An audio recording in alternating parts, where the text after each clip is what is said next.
Hello and welcome back to Undefeated. We'll be continuing where we left off, which, if you recall, is after our protagonist here basically found out that he's going to have to go up against Bruce all over again.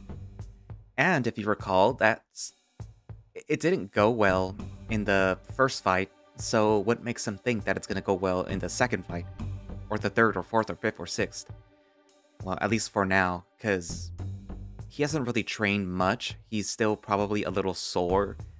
He was embarrassed when Redline sort of punched him, and it was more for him to take than he expected. And yeah, he's been in a pretty sour mood overall. But hopefully that changes eventually.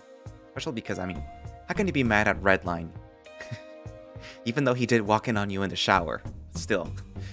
Anyways, but yeah. So I guess there's not much else to say, and without further ado, let us continue Undefeated and see what happens. Deep breath in and out. My guard comes up as well. That seems to elicit a smile from Bruce. I cross the line into the ring, and the buzzer goes off. Bruce watches me approach, his body unmoving, but as I get close, he moves in. I step back, immediately on the defensive. He laughs. "You're so scared of me, that's adorable." "What's the matter, kid? I thought you were training hard. You don't gotta be scared of big bad Bruce. He'll end ya nice and quick." He steps out onto the last word, his massive fist firing forward. I lean to the side, evading the blow. His rear fist aims for my face, only to whiff completely as I sway to the opposite side. Duck down this low.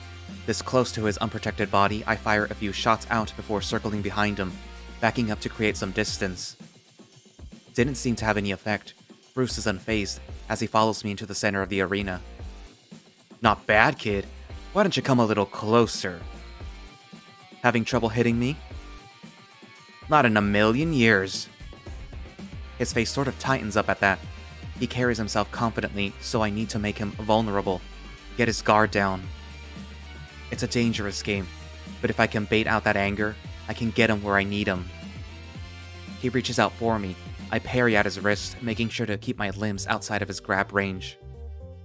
With his arm outstretched, I duck down, peppering that body with more blows before circling out once again. I'm lucky this arena is so wide. Even with a beast like Bruce, I've got space to move freely. I can even step over the line as long as I get back in quickly. "You just can't sit still, can ya?" "You can't hit me, though." He scowls.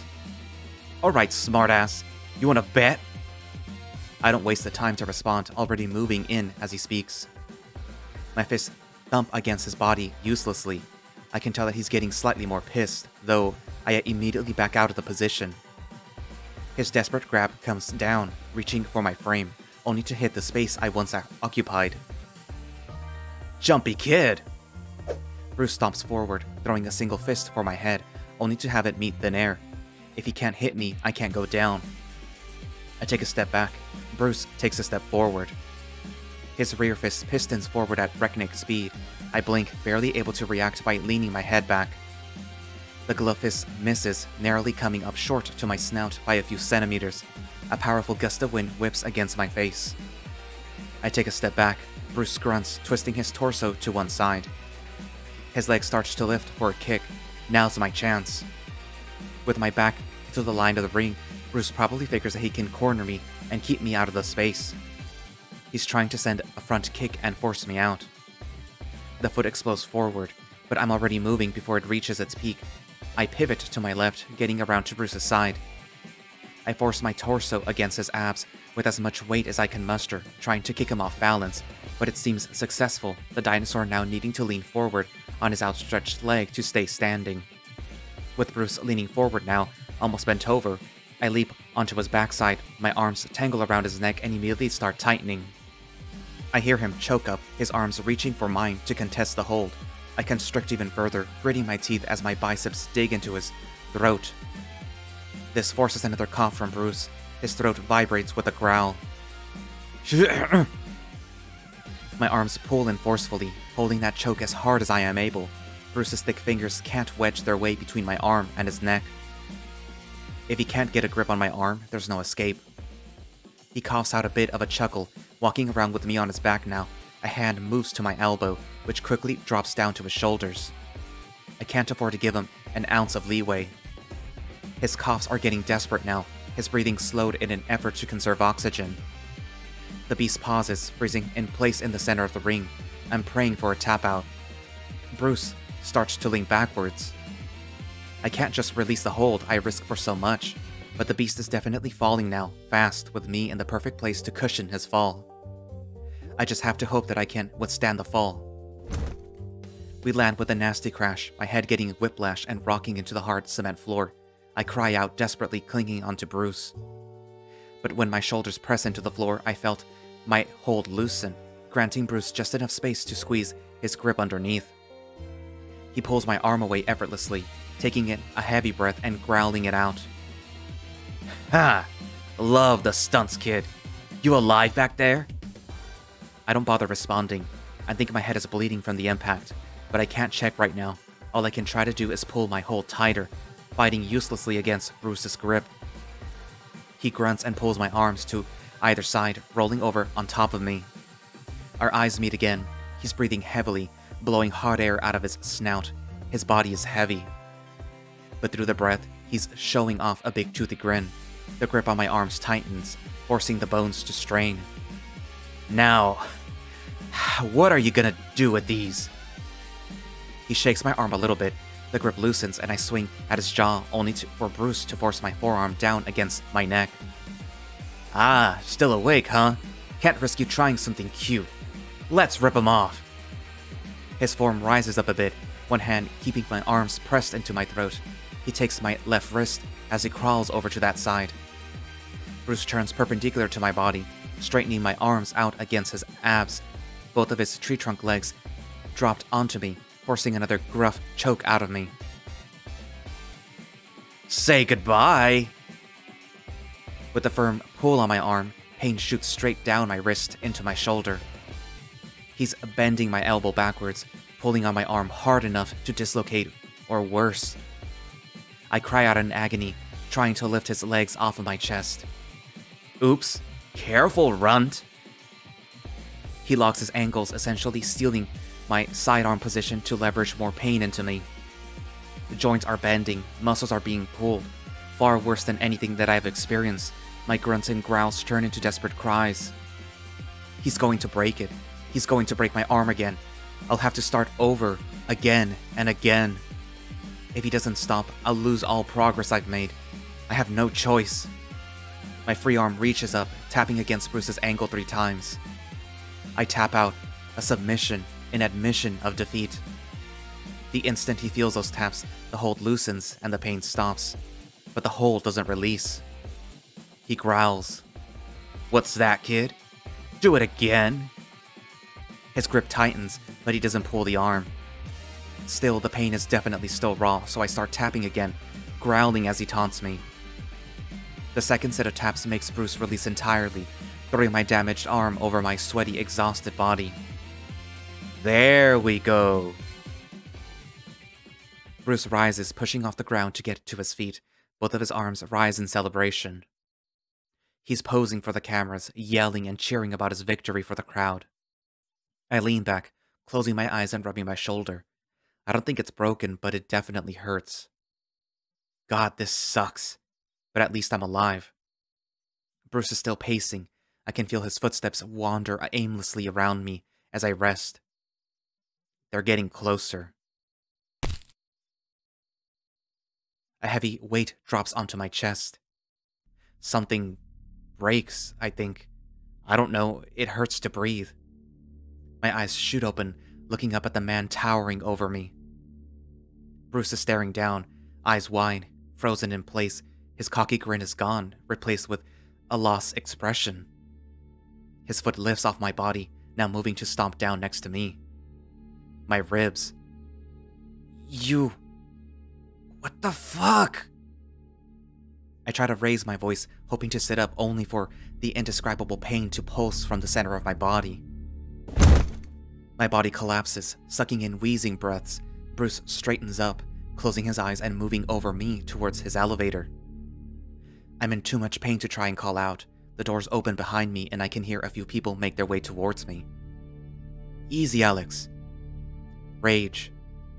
Just relax. Try not to take any deep breaths. I bite my tongue for my own sake and close my eyes. It was either exhaustion or shock that carried me to sleep. I don't know which is better.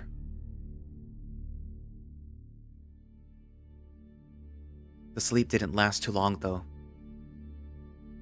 Alex, good to see you. I slip air in slowly, glaring at the feline walking into my room. It's hard to get a full breath without. Gah, fuck! A sting of pain streaks up my torso. That'll teach me to try and take a deep breath. Drayden looks uncomfortable with a half smile. Wow, okay. Message received, Alex. Ribs. He straightens up, moving to my bedside immediately. What happened? He broke my fucking ribs, Doc. What else do you want? Another stabbing pain shoots down my side. I grit my teeth and lay back, growling. Shit, okay. Lay back and try to relax. Drayden moves swiftly to the other side of the room, throwing open a cupboard on the wall and rummaging around. He returns to my bedside, holding 2 pills. He pauses, looking around frantically. Shit, hang on. What? Water, for the pills. I'll just fucking take them dry. I'm about to scream. Drayden drops the pills into my hand and I nearly toss them into my mouth. They're a little big, but I manage to choke them down. By the time they go in, Drayden returns with a little paper cup of water. I guzzle that down too, crumbling the cup and laying back against my pillow. He grabs a clipboard at the end of my bed and flips through it. Yeesh, no kidding. What? You're gonna need a chest x-ray. Maybe a CAT scan too. I don't know if this is his way of trying to make some stupid joke about being a cat. I just grunt and close my eyes. So, it probably hurts to breathe. Obviously. But I don't want you to try holding your breath or anything, okay? It sucks, I know. Those pain meds should start kicking in soon. It won't be perfect, but you'll feel a lot better. For now, I need you to keep breathing. Just take it slowly, and don't worry about moving around until the pills are in. Can't you hook me up to an IV or whatever you did last time? He shakes his head. We need to assess what's wrong first before we can treat it. But for the time being, just lay back and breathe. This sucks. I don't want to lay back and wait. I want to fight. I want to go back to my room and sleep this shitty night off. I want to breathe without feeling like I'm getting stabbed. I want to... Ugh. Whoa. I can breathe just fine. Drayden smiles. Looks like the meds are kicking in. How are you feeling? I'm... fine. I feel really sleepy. Definitely not from exhaustion, though. Just... something else. I can feel a smile creep across my face. Drayden lets out a little chuckle. Looks like it. Coding will do that to a person. Haha. Maybe I should have gotten some last time. He shakes his head, still smiling. I'll be dead in the ground long before any of my patients develop a taste for this stuff. Emergencies only. Now come on, we're gonna get you the scan. And this'll be the second cat that I've scanned tonight. Drayden gives me a weird smile. Jokes, huh? I'm learning more about you every day. He helps me out of the bed and onto my feet. It's a little hard to walk, but I managed to follow Drayden's orders pretty well, given my condition. I spent the night in the med bay. The sleep was alright for the most part, and by the time I woke up, I was ready to get hooked up to their meds. So, some good news. No lung puncture and only 2 ribs got damaged. Hooray. The problem is that the fractures aren't exactly clean. It'll be a speedier heal if it was a clean break. I guess that's what happens when a 300-pound man tries to collapse your ribcage. Overall, it could have been a lot worse. I'd say you got lucky. Drayden seems to catch my glare, wiping the smile from his face. Still, I never expected Bruce to do a dirty blow like that. He can get out of hand sometimes, but I've never seen him try anything after the fight's already over. Doesn't surprise me. What do you mean by that? He's been an asshole this whole time, aside from the whole nearly killing me in the ring. He came back after the first fight to make fun of me in the medbay, and a few days later I pause. I haven't really thought about what happened that day, but even just mentioning it manages to freeze me in my tracks. Alex? I shake myself back to Drayden. The heart rate monitor I'm hooked up to is going crazy. Are you alright? I'm fine. Drayden rolls his eyes. And your heart rate just spiked for the hell of it? I said I'm fine. Another attempt to sit up was met with stabbing pain up my body. I groan and lay back. Well, we've got plenty of time to talk on it, seeing as you're stuck in here all day. What's going on? Drayden's sitting with one leg crossed over the other, clipboard propped onto his knee, pen in hand. It's quiet, aside from my monitor. A flash of that moment creeps down my spine, Bruce staring me down as the world watches in anticipation. It's nothing really. Redline and I were eating lunch and... A clamor outside the door catches my attention. Drayden seems to notice it too, as he turns towards the entrance to my room. Zander! Speak of the devil, Redline forces the door open, standing in the doorway. The door swings forward, slamming against the wall and then back into Redline with the same force. Without skipping a beat, Redline pushes it open again, holding it firmly against the wall to keep it from flinging back again. Redline. What the hell was that? Dr. Drayden, this is Redline. Yeah, hi. Thank you for bursting into my patient's room unannounced. I assume security let you through? I don't think I've heard Drayden sound so unhappy. Redline turns to face him. I'm Zander's roommate. That's not what I asked. Redline stops for a moment, thinking, then turns to me. I was going to come last night, but security said your room was off limits. Again, not what I asked. But I'll assume the answer is yes. Redline, meet Dr. Drayden. Oh yeah, we already met in passing. We talked a bit the first time that I was here. Ah, I remember that. I was trying to get to my patient's room, and you were just chatting up a storm. Good to see his behavior seems consistent with other people. Means that I don't have to deal with it alone. Still, Drayden seems to have a kinder tone in his voice now. They seem to hit it off pretty well, actually talking to each other like it's no problem. Redline says something funny and Drayden laughs.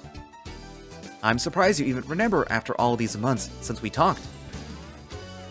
But, I'm afraid you caught me and Alex in the middle of... Alex? They both stop for a beat. I can feel my stomach tighten. Yes, Alex. He gestures to me. That's Zander. They both look at each other, then to me. Ugh. I sit up. Yeah, Alexander Mason is my legal name. Drayden shifts uncomfortably, looking down at his clipboard. Right, that's what I have here, Alexander Mason. You told me it was Zander, though. I hate this. Right, yeah, that's what I like to be called. Oh, why didn't you tell me? I hate this, I hate this, I hate this. Now they know. It's all they're ever going to call me. They're both quiet for once. I guess they're waiting for an answer. I can't look at them.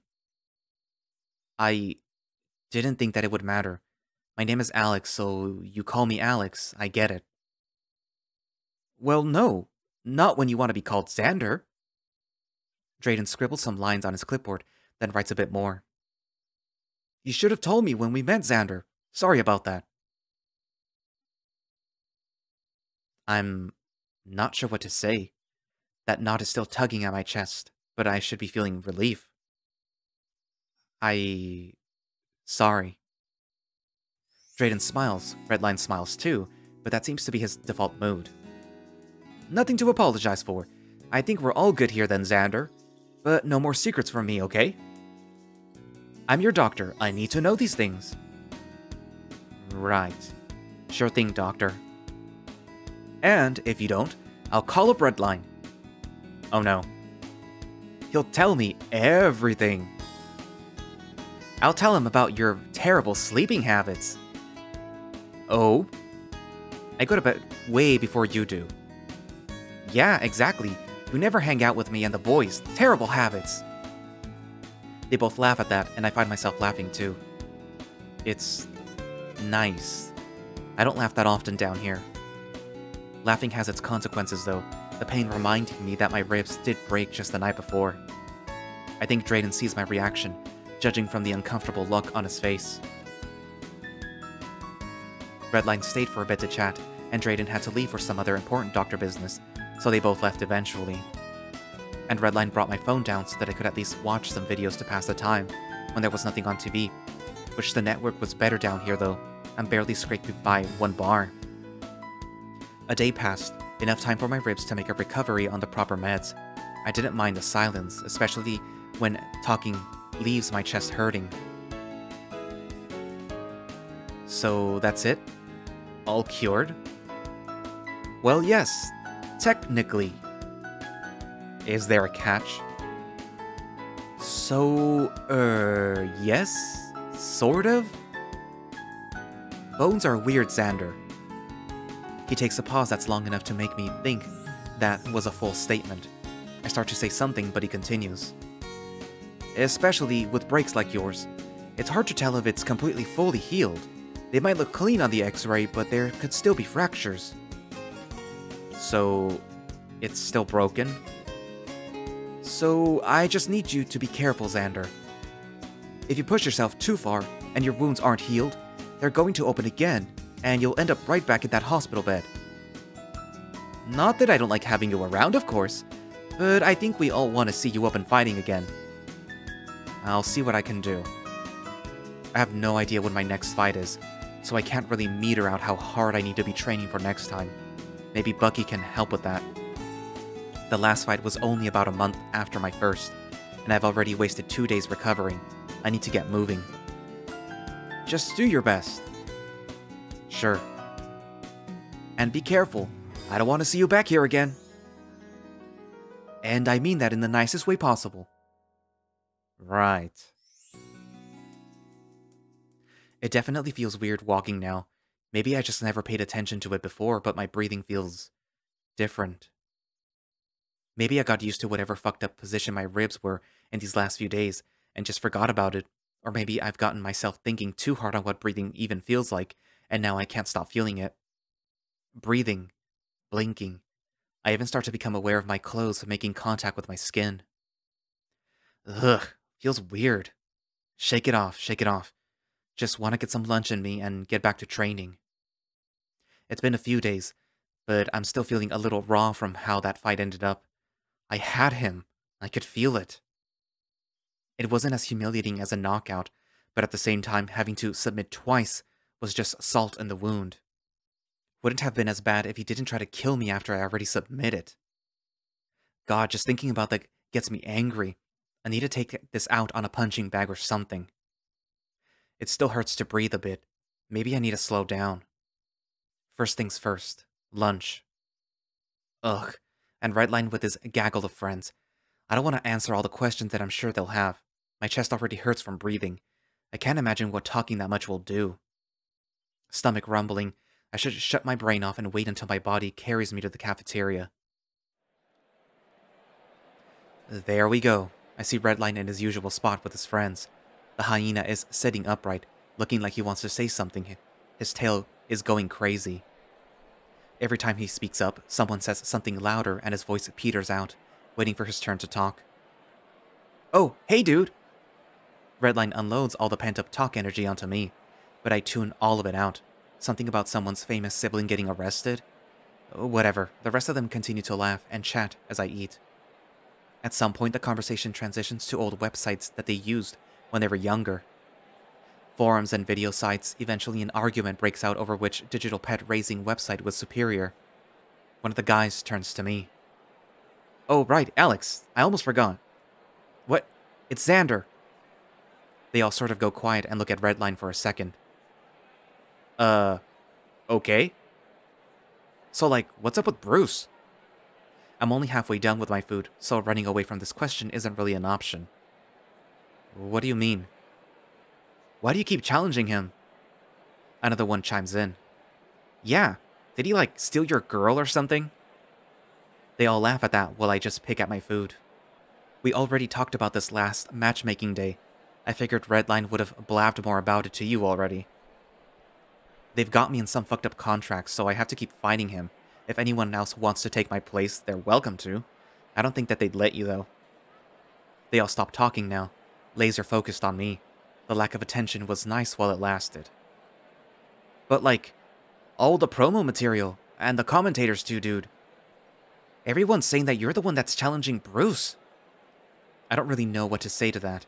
I guess it connects with what Bruce was saying at the weigh-in. I'm sure that I can make you stop talking real quick, kid. You must be thinking that you're cute challenging me again. Challenging you? They assign... Yeah, keep running your mouth. Just don't say anything stupid. One of the guys has pulled out his phone. Like, dude, check out Headkick. Headkick is an online forum for fight fans.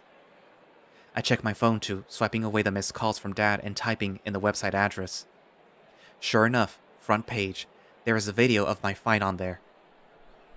Maybe don't read the comments, dude. You know how nasty those people can get. He's right, but that's not gonna stop me. How is this legal, Lamau? Alex must have some serious problems going on in his life if he's issuing these challenges. I'll be praying for him. I mean, true, but shut the fuck up. Bruce's arm bar was already deadly.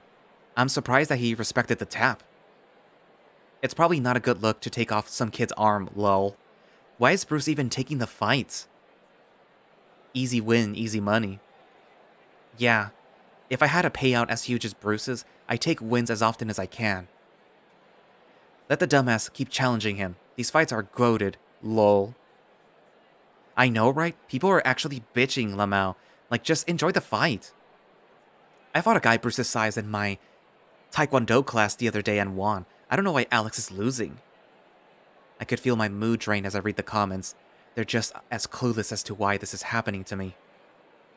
But they have a little more bloodlust. Scrolling down a little further, the violent comments only get more intense. Anything good? No. Well, some. Mostly delusional, like, listen to this. Lol, same. I once had to fight off two guys, like Bruce, and I just kept getting back up until they stopped.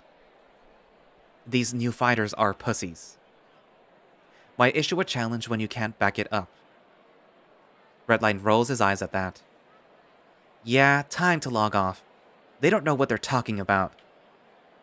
He's probably right. No good's gonna come from reading more. But my eyes keep scanning for comments of support. A few people cheering me on. A few saying that I need to sue the company. One even saying that Fang is exploiting its workers' safety for profit and needs to be investigated. That one has a lot of downvotes and a lot of replies. I think I'll steer clear of reading those. Lot of bloodthirsty creeps on here. Like, way more than I remember there being. I guess that makes sense. I mean, that's why some fighters start in the first place, right? Ever since they regulated the hell out of football and rugby way back when, MMA was the only sport left for people that want this kind of aggression. Oh, and pro wrestling, I guess. My dad always hated watching that stuff. Heh.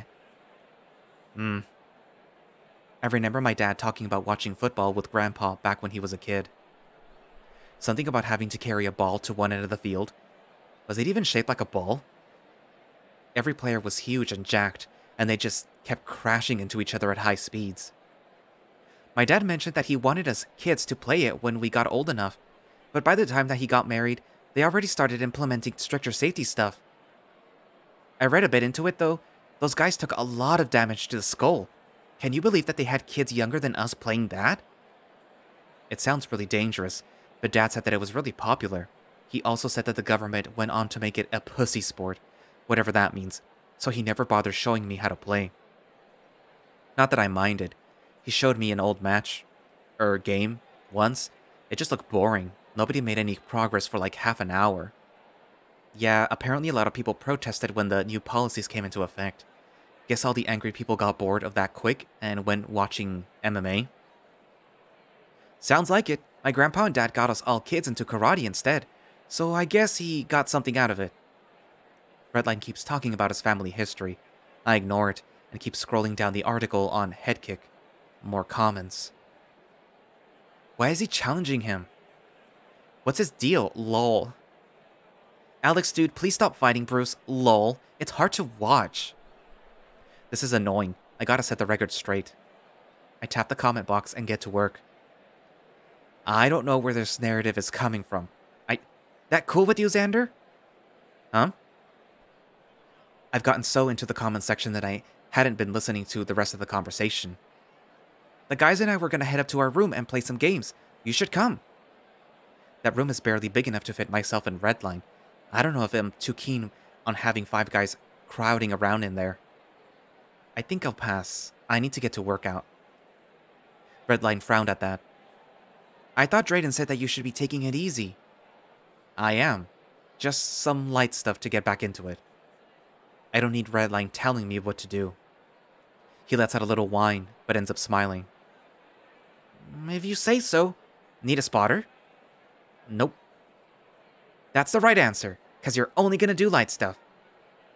That would have been my answer regardless, but I'm glad that I passed this little pop quiz. Redline's gang hangs out while I take my tray to the collection area. Cafeteria's kinda empty at this point. Wonder what time it is. I pull out my phone and... It seems I accidentally posted my comment. Must have bumped into my pocket sometime. There's a lot of replies. I feel my stomach churning slowly, that anxiety rising up. Maybe I should have said something publicly about my contract. Shit, yeah, when I put it like that, obviously.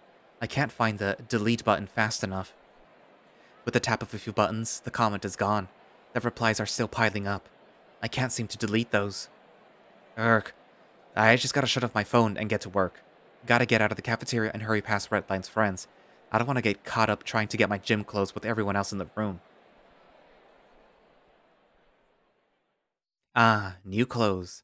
Nothing more refreshing than a fresh change, even if these are about to get soaked in sweat. My last clean pair too. I'll have to find time to peel away the others and get a load or 2 done. Ew. The machines are usually more free in the evening, so I'll head down later for tonight. 4 washing machines for this whole floor, but only 3 of them work. Kind of ridiculous. Whatever, I need to get back to work. My legs have been aching that whole time in the med bay. Good of a time as any to get them moving. A few deep stretches and I hop on the treadmill, starting it up slow, pop the earbuds in and... Bliss. No Redline, no Bruce, just me and my music. Feels a lot like when I got my own place all those years back. The apartment complex had some semblance of a workout room in their basement. It was old and honestly kind of creepy, so nobody really went down there. Thank God to. There were only 2 treadmills and a little dumbbell rack with half of the weights missing. I couldn't really afford MMA classes and a gym membership at the same time, so I had to take advantage of whatever they provided. Plus, with school and work, I had my schedule full up anyways. Just me and my treadmill and my music. God, I still had the old MP3 player. I wonder if it's still kicking around somewhere. Thankfully, things got easier after I graduated. Mom and Dad wanted me to at least get my GED, so I can at least cross that off their list. Finally saved up for a proper smartphone. Work was down the street from home, and my gym was the same distance in the opposite direction, so I didn't have a car to sink money into. Living in the bad part of town has its perks, I suppose. The apartment was cheap, even if it was held together with toothpicks and duct tape. Being down here doesn't seem too bad, all things considered, though my apartment at least got hot water regularly and I had less battle damage back then. I open my eyes to adjust the treadmill a bit, and out of the corner of my eye I see Bruce and his gaggle of friends off in the corner. Ugh, just don't make eye contact with me. He turns around and our eyes meet. God damn it. Bruce doesn't seem fazed though, just moving to the bench press to spot one of the other big guys. He must have it easy. No one's trying to fuck with him. Hell, I bet no one would even bother him on the streets. I bet if I looked like that, I'd have a much easier time. I doubt anyone would even want to get near me. Okay, maybe he is a little bit scary. My neighbors back home wouldn't even look at me if that were the case. Miss Oliver next door always needed help getting her holiday decorations moved in and out of storage, like 4 times a year. I remember her knocking on my door like a week after I moved in, asking if I could help her move some crates. If I looked like Bruce, she probably would have steered clear. I don't know if anyone else on our floor even gave her the time of day. I hope she's doing okay. I remember she baked me some cookies as thanks, but I had to turn them down. Diet and all of that. She kept trying different healthy alternatives after that whenever I came by to help out. I guess it wasn't so bad up there, even if I was broke as hell. Rather be broke than living with Mom and Dad. The phone calls stop my music, so I can't just ignore it. I learn from my last mistake and look at who's calling me before yelling at them. Unknown number. Better than the alternative, I suppose. Maybe Drayden calling me to remind me of something. I accept the call. Hello? A familiar squeaky voice chimes over the phone. Alex, I apologize for interrupting your time on the treadmill, but I need you to please report to the commissioner's office immediately. Oh, okay. Should I change or... The call disconnects. He didn't even tell me where the office is. Oh. Maybe this is a chance to talk about my contract. Did Drayden finally get in touch? Or maybe Bucky reached out? I step down off the treadmill, wrapping my earbuds up and shoving them in my pocket. Bruce is still with his buds, laughing at one of them is struggling to lift the barbell. Gotta ignore that and head out. Fresh out of the gym and the lack of sweat in the air is just as refreshing as always. The 2 large men in suits standing on either side of the door was new, though. Alex. Ugh. Yeah? Follow us. I guess that solves how I'm going to find the commissioner's office. They start moving without waiting for a response and I follow. These men, I assume, are the commissioner's bodyguards. They certainly look the role, though the sunglasses are probably unnecessary underground, even if it does add to the look. On the left is an elephant, on the right is a rhino, both as big as Bruce, dressed up in some business suits that probably cost more than I make in a decade. Silent too, fine by me, but it's getting weird looks from anyone walking down the hall, seeing me surrounded by these 2. They take me down towards the med bay and through the corridors leading to the arena. Or at least that's what I was thinking, with the rhino leading the way and the elephant behind. We took a much shorter path to a much more ornate-looking door. The rhino rasps against it, and then both of them move to either side of the door, returning to their post, I suppose. After a second, the door opens inward. It's pretty dark inside. I move in anyway. There, behind his desk, stands the commissioner, I think. The door slams shut behind me, enveloping us in darkness, the only light coming from the giant glass window, looking out over the arena. He stands there, silent for a moment, turned away from me with his hands behind his back. It's almost too quiet in here. I can hear myself breathing. Hello, Alex. The tension cuts, cleft down the middle. That deep timbre shakes my core, enough to make me take a sharp breath and straighten up. I wait for a moment, the silence lingering before realizing that he's waiting for me to speak.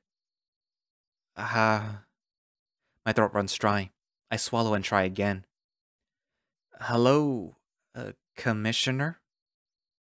Correct. I was hoping that I could talk to you about the matchmaking It's my understanding that you have broken your contract. What?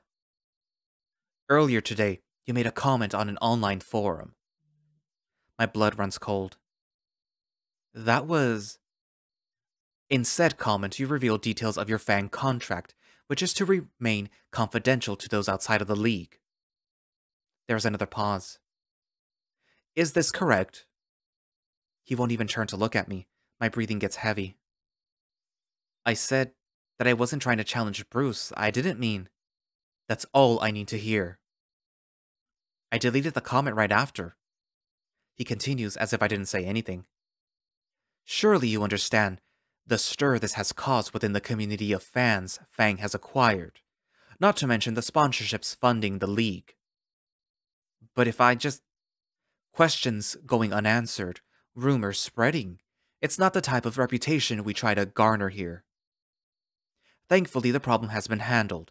Our PR team is taking care of everything. As you are fully aware, revealing confidential information outside of the League is considered a breach of contract, and is grounds for termination, along with its associated fines. But, in lieu of your current circumstances, this breach will be overlooked, as long as you continue performing your obligations. I finally catch a bit of breath to take my turn. My current circumstances? That's what I wanted to talk about. He holds up a hand as if to silence me. His voice is louder, more firm this time. Your job is to fight the matches that are given to you. If you are refusing to fight, that, too, is grounds for termination. I try to speak, but he continues. I suggest you keep your chin down and continue your training.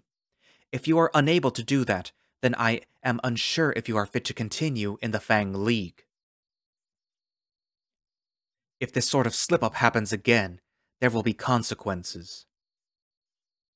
And we'd hate for you to lose this opportunity at Fang. He turns his head, one eye leering at me. Am I understood, Alex? I straighten up, my breath catching itself in my throat. His paralyzing gaze holds me in place until his business is finished. Yes.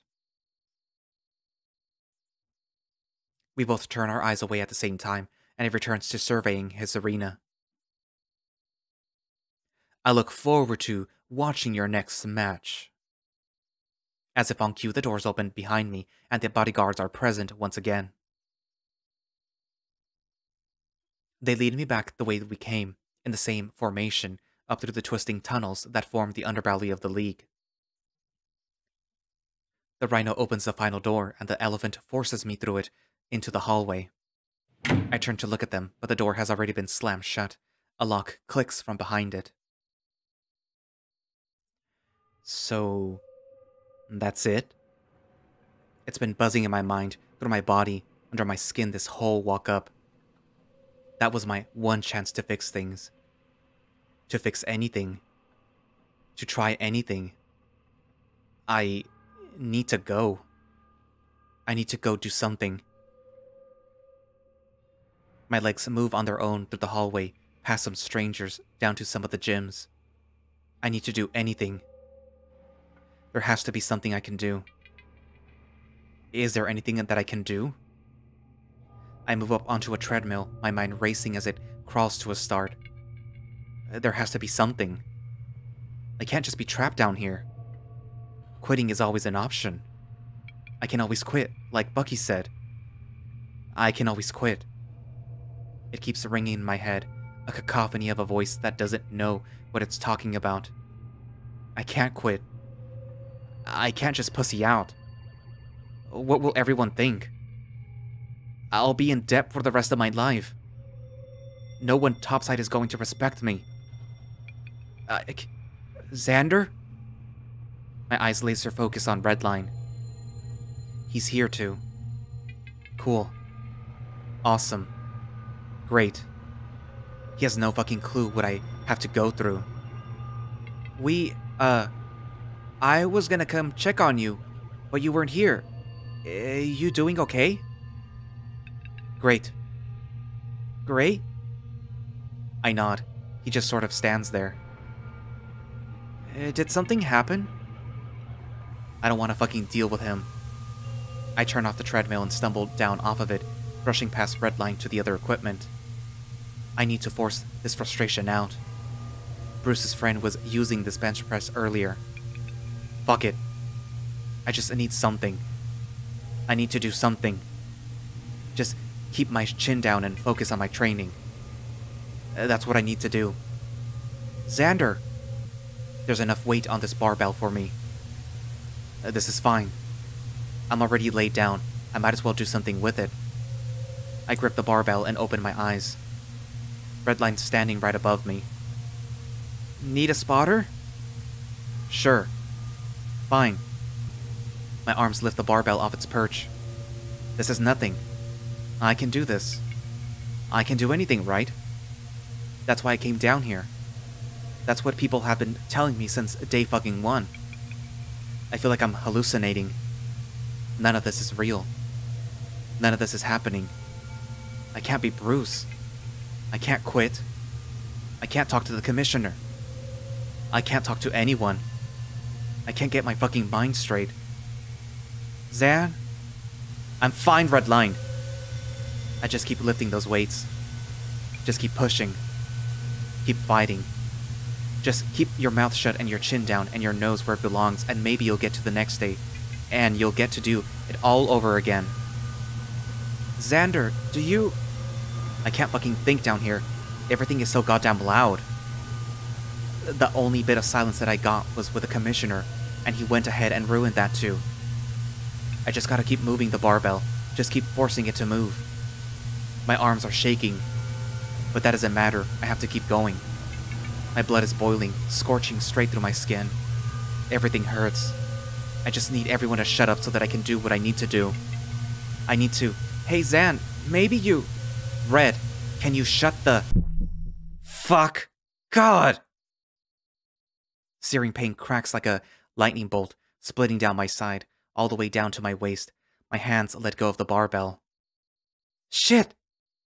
The barbell stops an inch from my face, my hands cradling the space on my chest where the pain started. Redline sets the barbell down on its perch. Zander, what's happening? I sit up awkwardly. Everything hurts. Hospital. Hospital. Hospital? Drayden. Redline stammers for a second while I wheeze, before grabbing my arm and yanking me towards the door. I cry out in pain. Shit, hang on, bud. I gotta... Anyone know how to keep the pain off? He calls out in the open gym. Everyone working out just sort of looks around, waiting for someone else to answer. After a beat of silence, Redline crouches down, gripping my legs and lifting me up onto his back. I probably look like an idiot right now, getting a piggyback ride from someone my own size. Whatever, I just need to... something. I don't know. It hurts too fucking much. We start moving a little too fast down the hall. Each sprint step Redline takes jostles my body, pushing harder into that sore spot in my side. I don't say anything. Just pray that he gets me to the medbay soon. I open my eyes and wait, sucking in the air. Redline says something that I can't decipher. Words of encouragement, I suppose. Soon enough, I'm through the front doors of the medbay, and Redline carries me off to some room. He deposits me as carefully as he can in a bed, then sprints out the room again. The doors open, and a familiar voice instructs Redline to leave. He waits a beat before his footsteps disappear. I slowly turn my head to greet the doctor. Hey, Doc. Drayden is standing over me. He looks mad. He sets me up and hands me a pill. Swallow. I do it. It goes down dry. It hurts. Everything hurts. Zander. Our gazes meet. Don't look at me like that. Please stop looking at me like that. I don't need your pity. I need to do this. His eyes soften. What happens, Zander? I don't know what happens, or why, but I can't stop myself. Tears well at the corners of my eyes. I try to speak, say anything, but nothing but a sob comes out. Don't look at me. I don't need this. I don't deserve this pill. I don't deserve another fight. Please stop looking at me. My eyes close so that I don't have to see him. I'm not sure if it's the effect of the painkiller or my body giving up on me, but I slump forward, pain striking again as I nearly collapse. Please stop looking at me, Drayden. Take your pill back. Take me back to the gym. I want to scream it. I need to feel this pain in my chest. I need it to hurt. His hands slide up and down my back gently. The tears keep pouring out, staining my fur and hands again, like a friend long forgotten knocking on my door. I forgot how good this feels. The salt sting in my eyes. Maybe that's the opioids talking. Judging by the pain fading in my chest, it probably is. My sobs get more pathetic after a few seconds. For only a moment, in our solitude, I let out the weight of my world that had been dragging me. I'm sorry. I mutter the words through my tears. Drayden stays silent, pulling my head against his chest. His body is so warm and soft, and now I'm getting it wet with my own stupid tears. We stay there for a few moments, waiting until my tears sputter to a stop, save for some sniffling. Drayden's set a box of tissues on my lap, with a few used ones strewn to the side of the bed. How about you get some rest? We'll talk later. Don't leave. Sure. Please don't leave. He moves to the door. We're here if you need anything, Zander. Just press the button on your bed and we'll be at your side. I need you here. Please don't leave me alone. Got it. Thanks. Drayden flicks the light switch and exits, closing the door behind him.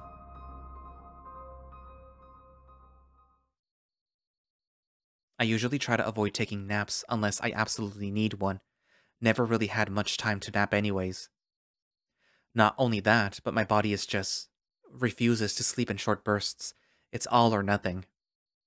So when Drayden left me yesterday and I cried myself to sleep, I stayed asleep until midnight or so. Extremely inefficient for my workout schedule. I'm also jealous of cats. Those guys can pass out and wake up on a whim, light on their feet too, for the most part. Very unfair that I can't do that. After a sleep-filled day and a sleepless night, I'm completely exhausted. The late-night television down here isn't any different from what it was like topside, shitty sitcoms with garbage plots, though the opioid Drayden gave me made them feel a little more funny than they had any right being. And it gave me something to focus on besides the 24 unread texts from Redline. Every other notification from him started with some sort of apology before I swiped it away. Ugh, just one more thing that I need to apologize for. Maybe I should take a look through them now that it's daytime. The door opens and I click my phone off, placing it face down on my blankets. Good morning, Zander. Drayden spoke flatly as he entered, taking a seat next to the bed. I've heard the sing-songy cadence of his good mornings enough times to know that this was different. Good morning, Doctor. How are you feeling? I'm still not sure how to answer that. Better. The pain has died down a lot. He writes something down at his clipboard. He's a lot less smiley today. Typically, he would have responded with some lame joke. That's good. There was a brief pause as he finished his writing. He finally looks up at me. I've spoken to Redline. Oh no. What happened to the doctor-patient confidentiality? Drayden rolls his eyes and sighs. That only covers your condition, Zander. I am well within my rights to ask about the events leading up to an incident. From my understanding, it seems that you injured yourself working out. Is this true? I guess I pushed myself a little too far. I explicitly told you to take it easy. He's not smiling. He's mad at me. I know. You said that you were going to take it slow. I know. I don't want to make eye contact with him anymore. His eyes are always there when I look back up. Drayden lets out a sigh and clips the pen on the top of his clipboard. Well, if you're feeling better, then we can let you go. I've spoken to Bucky too. Oh no. For the next week, you are forbidden from doing any sort of exercise without explicit permission from myself and your coach. We've got coaches and cameras that are going to make sure that you don't get yourself into any trouble. The pit in my stomach grows. But, Doctor, I need to. What you need is rest, Zander. You've been hurt, Zander. You've taken a serious injury. You can't get up and start moving again like it didn't happen. But if I don't keep moving, I can't. I feel a twinge in the back of my head, a reminder of the encounter with the commissioner. Give it a week and make sure that the bone is good and strong. Then you're free to do whatever it is that you need to do. But right now, you have to listen to me. Do you understand? Sure. Yes, Doctor. He sighs and fidgets with his clipboard. Zander, don't listen. I know that's not what you wanted to hear. I don't like having to be stern with you, but it's the only way that we can get you to heal. So, what do I just dick around all week? You're free to do whatever you like, but it might be a good idea to maybe, I don't know. He sits up and holds his pen in his clipboard. Maybe talk about what's going on? I look away. I could always sneak into the gym at night. I don't really want to call his bluff on how hard I'm getting policed for the next week, but I also don't know what else I'm supposed to do. What else is there to do if I can't prepare for my next fight?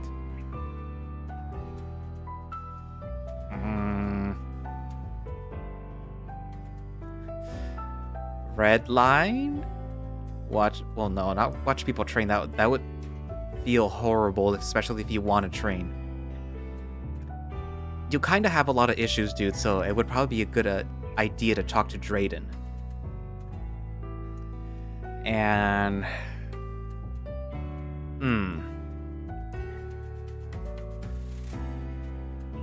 I like Redline, I'm sorry. If I'm free to go, I think I'll just head back to my room. Drayden's ears flick a little. Oh, spend some time hanging out with Red. Sounds like a good way to relax. I'm not sure if he's being facetious about the relaxation aspect either. Yeah, I want to talk to him about yesterday. I really don't. That seemed to perk Drayden up, though. Oh, great. Sounds like a good plan. Give me a call if anything comes up, alright? I nod, stumbling to the door. Walking's always a little weird after getting injured, it seems. You got it, Doctor. It's a little weird not having Redline around to bother me in the hospital, though I suppose that was only a one-time thing so far. Ugh, so far. Not really happy with how quickly I resigned to coming back to the medbay more often, though maybe that's a good thing, coming to terms with my fate. It's exhausting, and not just to walk down this hall, though admittedly I find myself a little out of breath by the time that I get to the main staircase, maybe hurting my ribs did more damage than I had thought. My chest hurts more than just that, though. I didn't feel this tired yesterday on the treadmill at all. The thought of seeing Redline makes my stomach churn, probably for a few reasons. Maybe it's the embarrassment of getting hauled down the hallway by him, or maybe because he stopped the weights from falling on me. What am I supposed to say to that? Thanks for keeping my head from getting crushed and also carrying me to the hospital? Okay, maybe that is what I'm supposed to say. Don't make it any easier, especially after I yelled at him like that. Maybe I should go back downstairs and find something else to do. There were some cool books in the library, but I was notified that I can't check any out until I win a fight, so it remains unfinished downstairs. A bit of a weird gatekeeping process, but I'm not really in any position to fight against it. This would be an excellent opportunity to go finish up. One quick look at my phone reminds me that it's at 2%. I didn't get to charge it yesterday, and this old battery drains so damn fast. Ugh, at the very least, I can get in my room and grab the charger. Maybe the librarian will be nice and let me use an outlet. I sigh and crack open the door, half hopeful that Redline's off with his friends like usual. Redline's laying on his bed, arms outstretched, as he is looking at the ceiling. He's got earbuds in, and his eyes are closed. Wait. Is he crying? Those streaks of darkened, matted fur under his eyes seemed as good of an indication as any. I stand there for a second in silence, not sure if he's noticed me yet. I can hear a bit of the music from the door, so it must be pretty loud. Maybe I can sneak past and just grab my charger? I step in and creep to my bed, the charger cable half dangling off the side towards the outlet in the wall. As I move past, Redline lets out a shuddery breath and sniffles. Slowly his eyes open and shift to me. His expression changes instantly, eyes wide as he sits up. Oh, hey dude! He turns away from me and wipes his eyes before taking the earbuds out. What's up? How was the doctor? I don't have time to answer before he stands up and moves to the door. He's still turned away from me. Actually, hold that thought. I gotta piss real quick. His paws snap into a finger gun, and Redline's out the door. I guess I was staring too long. I definitely could have got my charger and bailed. But now, I feel like I'm obligated to stay, at least just to tell him that I was heading down to the library. But then, he would probably ask to join, and who knows how little reading I'd get done with him talking my ear off. He took his phone with him, so I can't really snoop around to see what was going on either. The door cracks open and Redline comes in, big smile plastered across his face. Sorry about that. Been drinking too much water. What's up, man? It's concerning to see his shift in temperament so quickly. He's clearly trying to hide something. I was just, heading down to the library. I look back to my charger in the wall. With a sigh, I plug my phone in and set it on the desktop. But my phone's dead, so I need to let it charge. Redline's ears dip. Oh no! I'm sorry, man. I wanted to bring it to your room, but they wouldn't let me past the front desk again.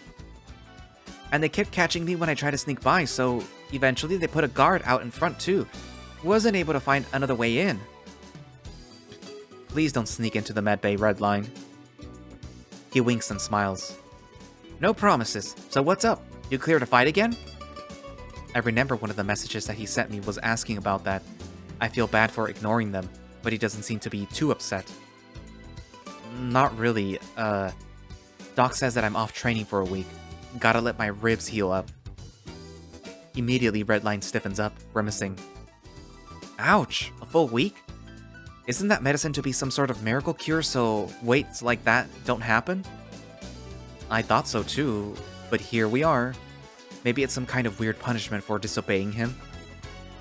A laugh. It doesn't feel genuine. Ha ha ha, yeah, could be. You were pushing yourself way too hard. Yeah. I don't like that he's blowing it off like it's nothing. Does he not remember saving my head from the weights, or me yelling at him? That's impossible. He remembers more than me than I do at times. But I'm glad you're okay.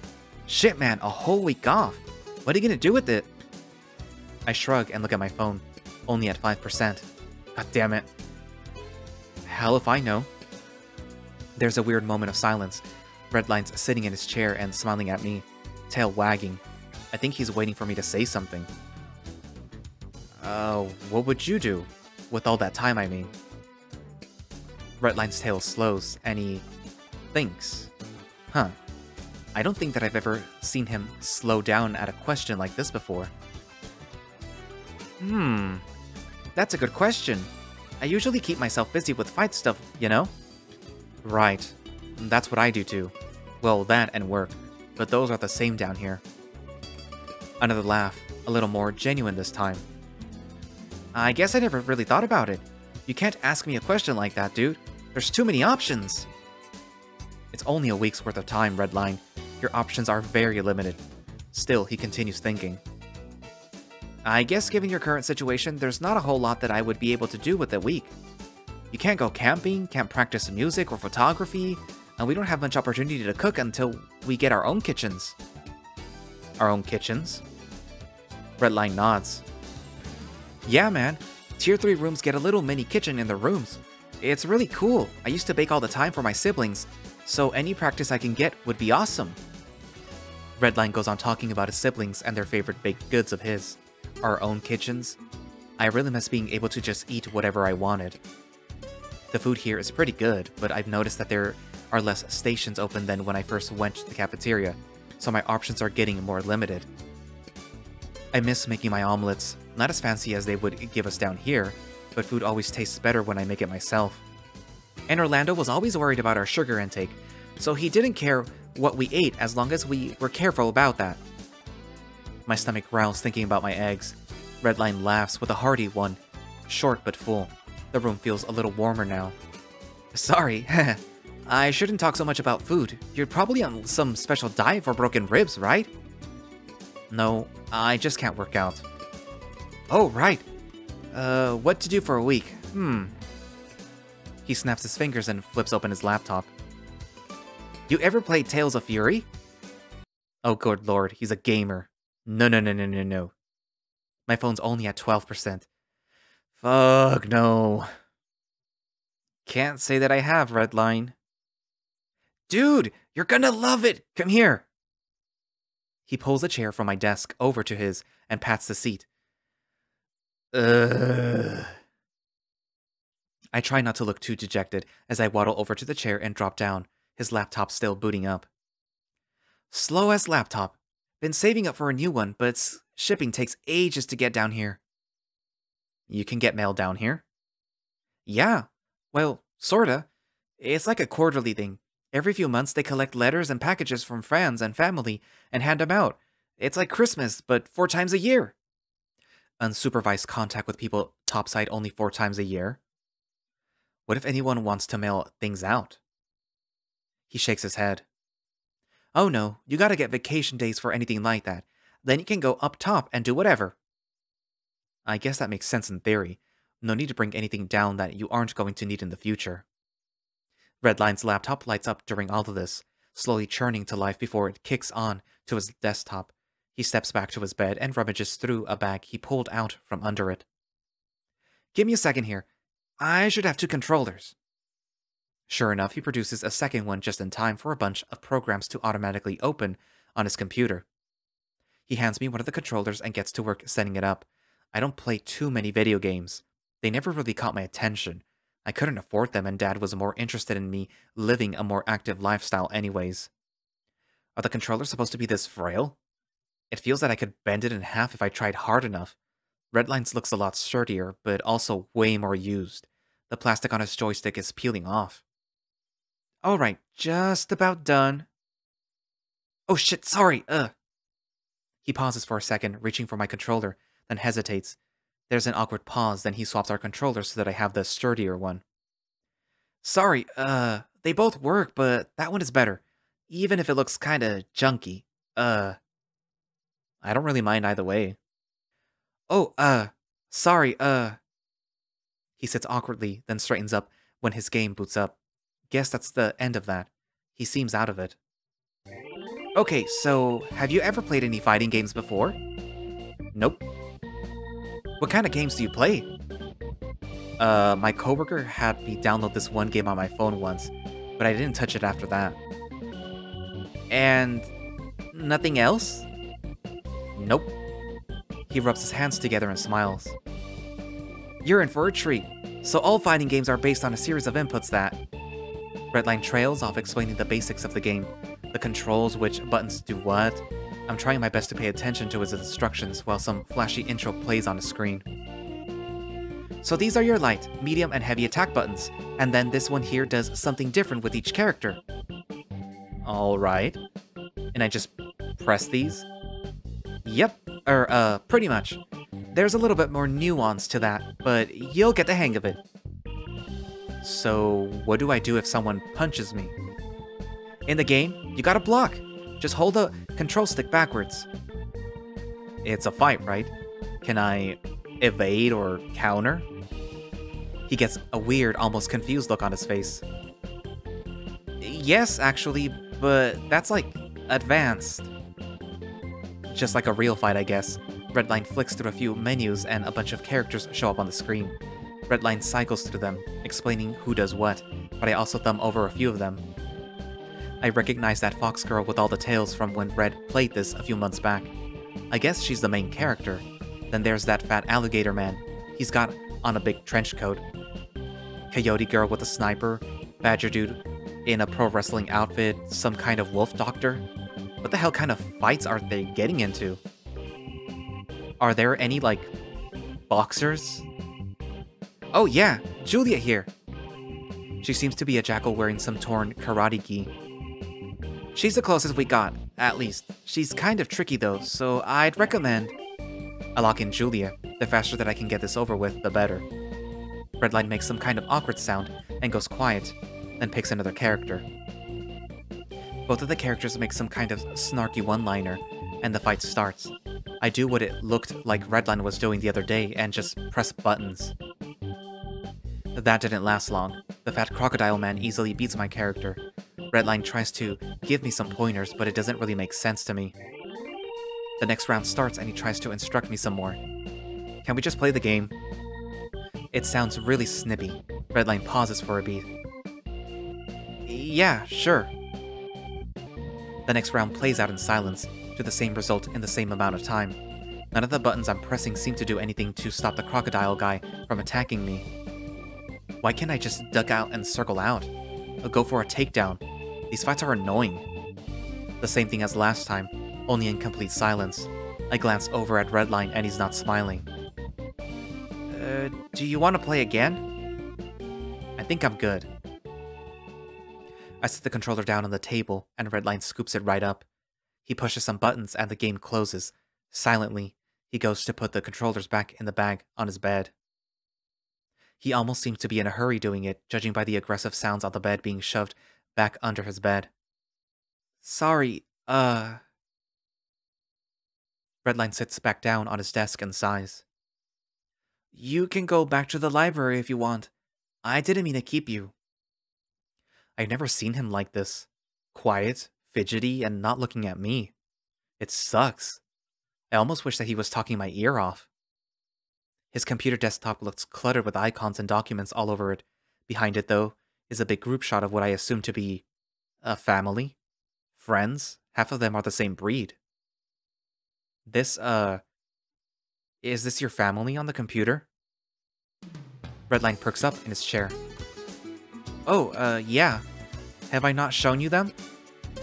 He's mentioned them every now and again, but I never really paid attention. No need to poke my nose into family affairs.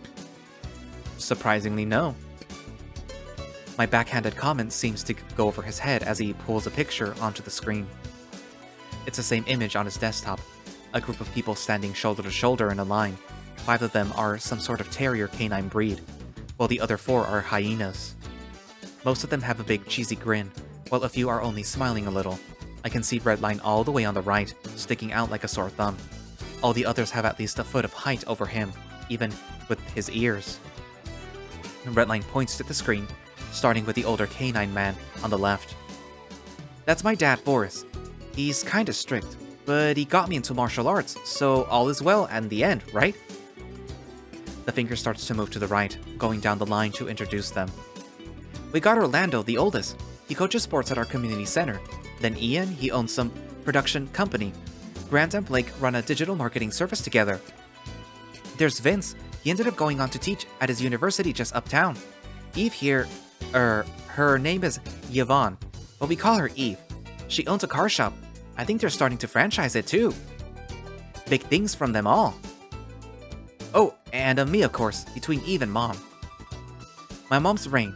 She's the best, dude. She makes the best chili. She would love you. She loves all my friends. So, you're part terrier and part hyena? He nods. Yep, every time Mom got pregnant, they flipped a coin. Heads, she'd have a dog. Tails, she'd have a yin. I'm pretty sure that's not how that works. I mean, it's simple math, Zander. 1 dog plus 1 yin equals a 50-50 chance of getting a dog or a yin. Yes, Redline. I also took biology. I know how breeds are determined. I know how sex works. Do you know how it works? See, Zander, when a mommy and a daddy love each other very much... Stop. When a mommy gets absolutely railed by a daddy... Stop. Redline laughs it off and starts scrolling through his saved photos. He has a whole folder filled with just pictures of his family. That's weird, right? This is up in the cabins up in Northland. It's a similar looking photo on the desktop, but this time everyone's wearing expensive looking winter gear, all standing in front of a huge log cabin. Grandpa owned a property and let us stay there every solstice. My folks never had the money for stuff like that, but I've heard tales of families that take vacations like that.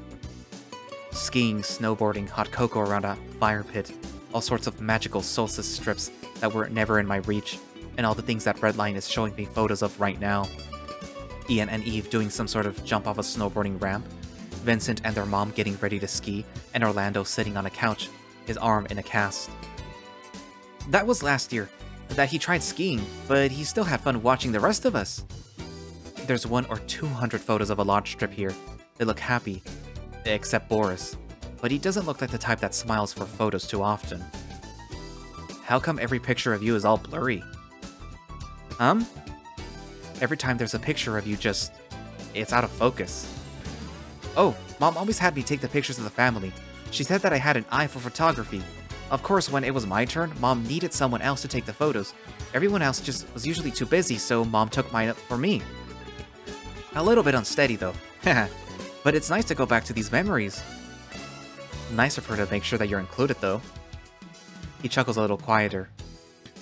Yeah, Mom always said that she liked me the best. She likes all of us equally. She just... Redline flips back to another family photo. Rain's holding a young Redline, probably around 6 or 7 years old. Mom sort of... babied me. Used to call me her sweet little Yeeny Beany. Which was cute for a while, but, like, gets less cute when I'm trying to take my date to prom, you know? Always said that she wanted a girl, so they just kept trying till she got one. Lucky her, she got a +1 with Eve. The oldest pair of twins I've ever seen. Sure, Eve was bigger and was born before me. I mean, they all were. And finally got Mom the girl she wanted. But hey, she got me too, right? Like extra fries in the bottom of the bag. His smile wavers as he stares at the screen. A mother hyena and her son smiling in some now outdated fashion. Eve, Ian, and Vince always called me Mama's boy, and I definitely was for a while. Whenever they would pick on me or play too rough, Mom always had to step in to protect me, and the rest of them would get punished. Guess it makes sense now that they picked on me for that. I guess it also is kind of my fault for trying to play with them too, biting off more than I can chew, right? Redline breathes heavily and blinks, wiping at his eyes. Sorry, I must be boring you with all these photos. A few quick clicks and the folder with the family photos is closed. The photo on his desktop remains though. He turns to me. Sorry, Redline shakes his head and takes a deep breath. What about you? Your family? I don't think I'm ready to have this kind of talk with Redline just yet. We, didn't go on those kind of trips, that's for sure. Why not? Do deers not like the cold? Or do you guys, like, hibernate? No, no, my parents didn't really care for the cold. Makes me wonder why they chose to live so far up north. But that's whatever. But, yeah. No brothers or sisters or anything like that. Just me. Aw, dude, I got siblings to spare. Blake and Grant would love you. Well, maybe. They're hard to talk to sometimes. And my mom would make you some fancy vegetarian food, I bet. Thanks. I'll take you up on that offer. Sounds good. I'll save up some vacation time so that we can take a trip when you get some. Looking forward to it. Not that I'd get any time in the first place, though maybe that's not a bad idea if a miracle happens. But if they're anything like Redline, it sounds like a loud vacation. Not too keen of the sound of that. What about your parents? Oh boy. They're, nice? Nailed it. Looks like he's expecting more. Very, keen on my success. Always talked about how good my grades were, and Dad seems really happy when I moved from boxing to MMA. Not that I had much of a choice. He always tried to get me to watch MMA fights. It was the only thing that he ever seemed to actually want to sit down and watch with me. Aw, a family that fights together. You could say that. My dad did the same thing. Well, sort of. Grandpa made my dad take up the martial arts, and then he passed that down to us. Only Orlando, Vince, and Eve, and me still do anything with it, though. And I'm the only one making a living out of it.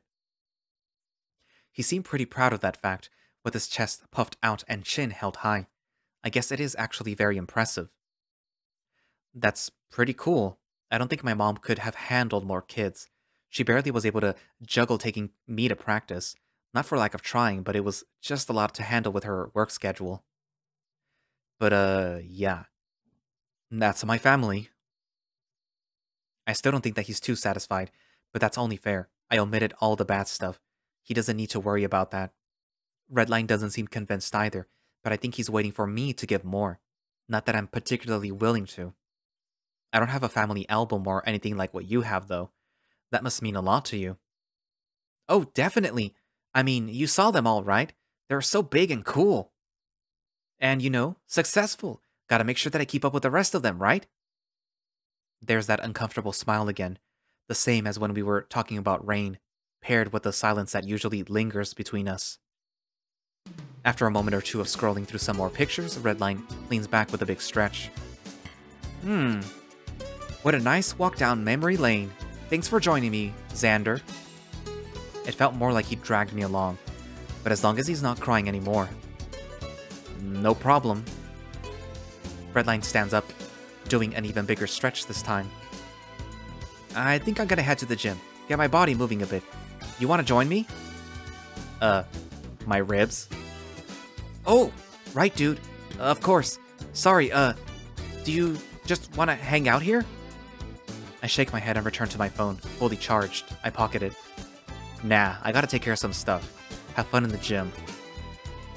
It almost sounded salty as I said it, but I didn't mean any harm behind it. Redline smiles. Oh, alright. For sure, dude. I'll see you around. We both exit the room and part ways as he heads down the hall. His ears aren't perked up like they normally are. I pass into the emergency staircase, seemingly alone again at last. And now to find something else to do. So that's where I'm gonna leave it for today. So, Zander got beat again. At the very least, he did kind of better this time around. Not by much, I guess, but still better. Up until the point where Bruce basically stepped on him, I think. Part of me feels that that was unintentional.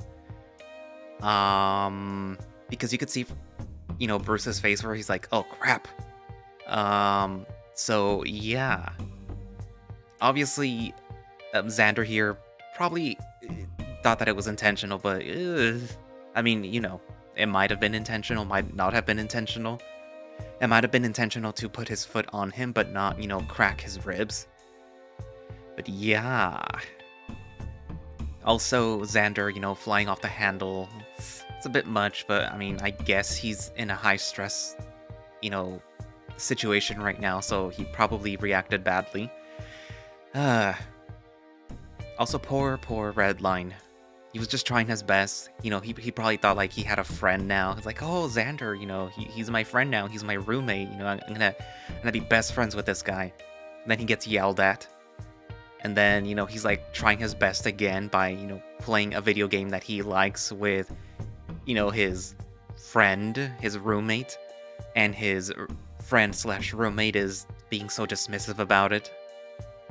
Also, you can kind of tell that he has like that little, like that young sibling kind of, not syndrome, but like where you're the last in a long line of kids, and you're probably sort of like the spare at this point, where all of your accomplishments are sort of like, oh yeah, okay, good, because everyone else already did it, and everyone else is a professional in something, and you're just, you're a fighter, I guess.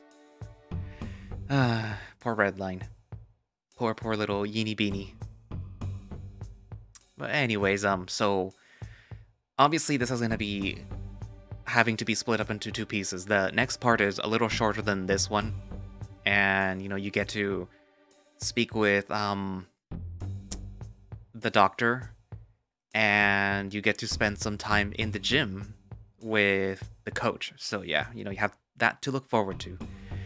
Anyways, so yeah, write down in the comments what you think, and thank you all for watching / listening. If you would like to play Undefeated yourself, you can do so by going down into the description for the creator's Twitter page, which will have a link directly to the Undefeated itch.io page. And I do it this way, and I know some people have said, oh, I don't have Twitter, I can't click on it, I can't see it. No, yeah, you can. The account is public, which means that even if you don't have Twitter, you can see it. The link will be there. It should literally be towards the top. They usually pin the tweet, so it's the first one that you see. And you don't need Twitter to see them. Anyways, so yeah, do that. And if you would like to support the project, I believe that they have a Patreon or something, I forget. That's what happens with these novels that don't update that often. They kind of forget what they have. So like if they have a Patreon or a Coffee or something, I'm going to link that down in the description as well in case you want to support it. And if they do have a Patreon, it does net you access to earlier builds of Undefeated or behind the scenes stuff. That I do know that they post stuff. I'm pretty sure that they do have a Patreon because I think that they do post behind the scenes stuff. So yeah, go down in the description and you'll find that. But yeah, so I guess that's it for now, and I will see you guys in the next part. Bye-bye.